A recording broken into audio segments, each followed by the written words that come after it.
And so I'll tell you what, I've got a little job for you.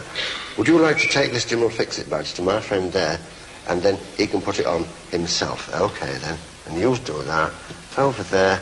Come and sit back down here, please. Thank you very much indeed. Thank you very much. Okay.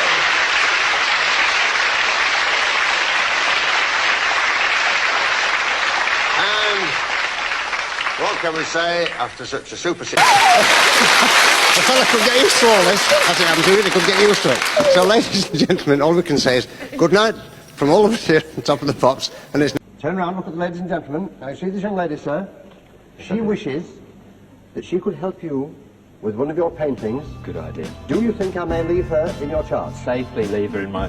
And I'm looking forward to getting a job when I'm 65. I'm going to be maybe a caretaker in a girls' school or something like that. And has been in my freezer for 37 years. And I was always told it was like a wedding cake top.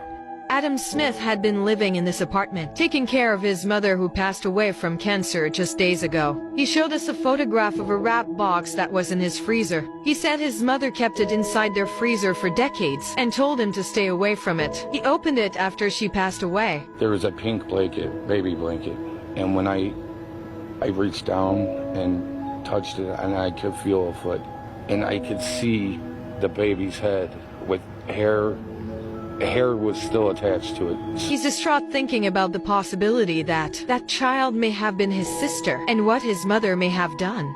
Preliminary testing led investigators to believe the child was wearing clothes made in the mid to late 1960s and that he was younger than 1 year old when he died.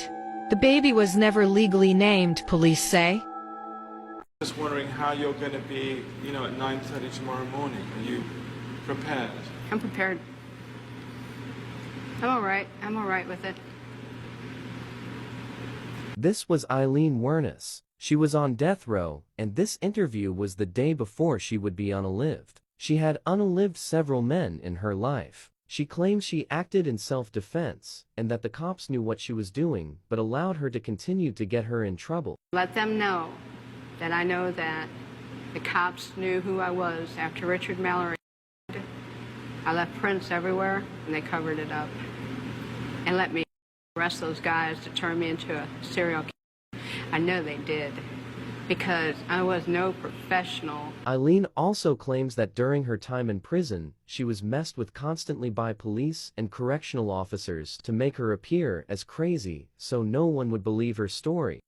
Yeah, I'm ready to go. They had the intercom on in the room, and they kept lying that it wasn't on, and they were using sonic pressure on my head since 1997. They're trying to make it look like I was crazy at all times, rig up the room with torch. If I said anything about I think their whole plan was trying to make it look like I was totally crazy, and so nobody would believe anything I had to say about anything. Yeah. Yeah. Yeah, I said that's nice. That's so cute.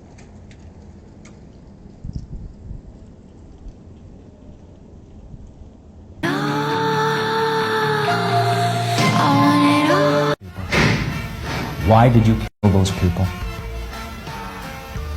No comments. No comments. I cannot answer it at this time. And that's why you killed them? Right. Not because I was angry with them, not because I hated them, but because I wanted to keep them with me. Nonetheless, you killed 7 men. Yes, you did. And I'm did. asking you, what got you to kill the 7 men? And I'm telling you because the cops let me keep killing them, Nick. Don't you get it? Not every...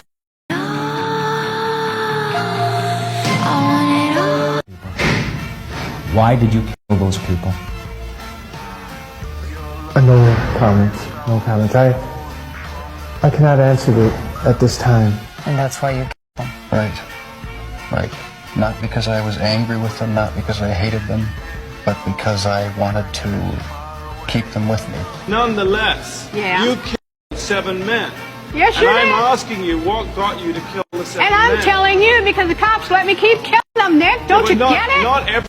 Just when I thought I heard about all the worst cults in history, this one had to come and blow them out of the water. This is Colonia Dignidad. They were a German torture cult hiding out in the Chilean wilderness after World War II, aka Yahtzees. And to show you how terrible they were, let me tell you a story. Now, as a quick reminder, if you want more info, you can check out the podcast. The leader of this cult was a known child abuser, and he wanted more Chilean boys to be brought to him. So he started a hospital in the community and used it as a trafficking system to get more children. One day, a young Chilean boy choked and was rushed to the hospital. And right when he got there, a nurse scooped him up, brought him to a room, and saved his life. But later that day, his sister arrived and asked a nurse when she could pick him up to take him home. And the nurse responded that they needed to monitor him for a few more days, which is pretty suspect in a choking case. So a few days later, she comes back and she's like, okay, can I get my brother? And the nurse tells her that he's not there anymore. And this is because the hospital had lawyers on staff that were drafting up adoption paperwork when young boys would come in. The cult was able to legally adopt boys in the community without the parents' consent, and the parents had not enough money to do anything about it. There are so many more stories about this place, and I had never heard of it before, so make sure you check out this week's episode for more info. They know what they said would go straight to my head. What would they say?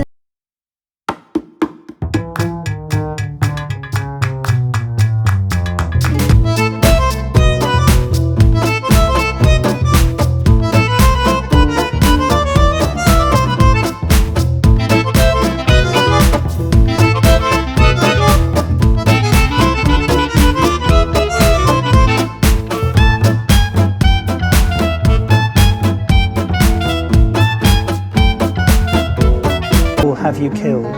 Lord, I don't know. 10? Yeah. 20? Probably. 30? It's up there. You also killed children. Some get killed, yes. Now, why would that happen? I didn't want them to live through the pain I lived through. Do you remember the little girl who survived? Yes. There's not a day that goes by that I don't think about her. What did you do to her, sir? Her neck was cut. How did you do that? With a knife.